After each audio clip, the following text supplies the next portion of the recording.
जैसा कि आपने पहले वीडियो में देखा कि रमेश जी के साथ क्या हुआ, अब इस वीडियो के जरिए आप जानेंगे कि रमेश जी के साथ आगे क्या हुआ। जब सुबह होती है तो रमेश जी की हालत थोड़ी ठीक होती है।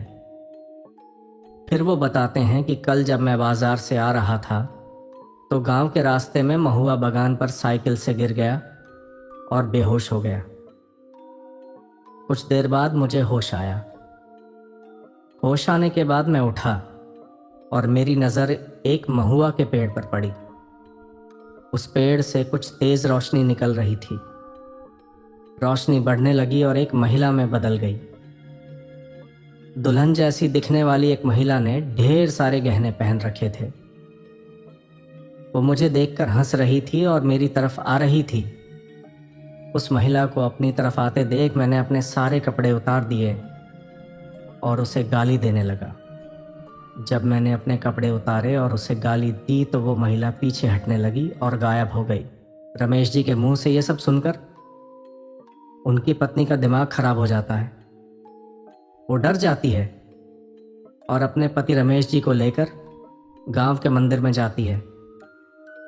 वो पंडित जी होते हैं। जब पंडित जी को पूरी बात बताई जाती है तो पंडित जी कुछ मंत्र पढ़ते हैं और रमेश जी के हाथ पर एक धागा बांधते हैं।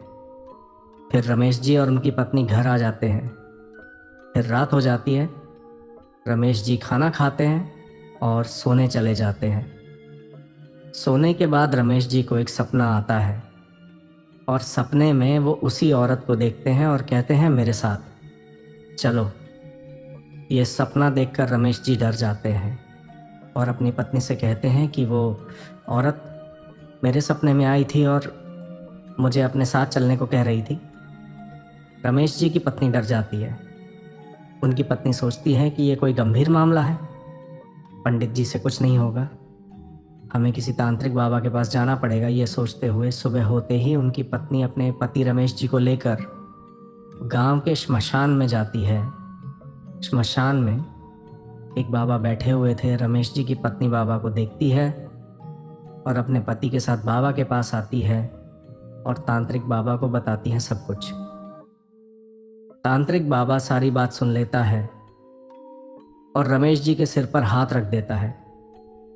ऐसा करते ही तांत्रिक बाबा को पता चल जाता है कि रमेश जी के साथ क्या हुआ है। तब तांत्रिक बाबा कहता है कि तुम्हारा सामना जिस व्यक्ति से हुआ वो एक भटकती आत्मा है और उसकी अकाल मृत्यु हुई थी, इसीलिए वो भटकती आत्मा बन गया। तांत्रिक बाबा से ये सब सुनकर रमेश जी की पत्नी पूछती हैं कि बाबा इसका समाधान कैसे होगा। तब बाबा एक पोटली में सराख निकालकर रमेश जी को देते हैं और कहते हैं कि तुम उस जगह जाओ जहां तुमने उस औरत को देखा था और ये राख वहीं फेंक दो। रमेश जी वैसा ही करते हैं।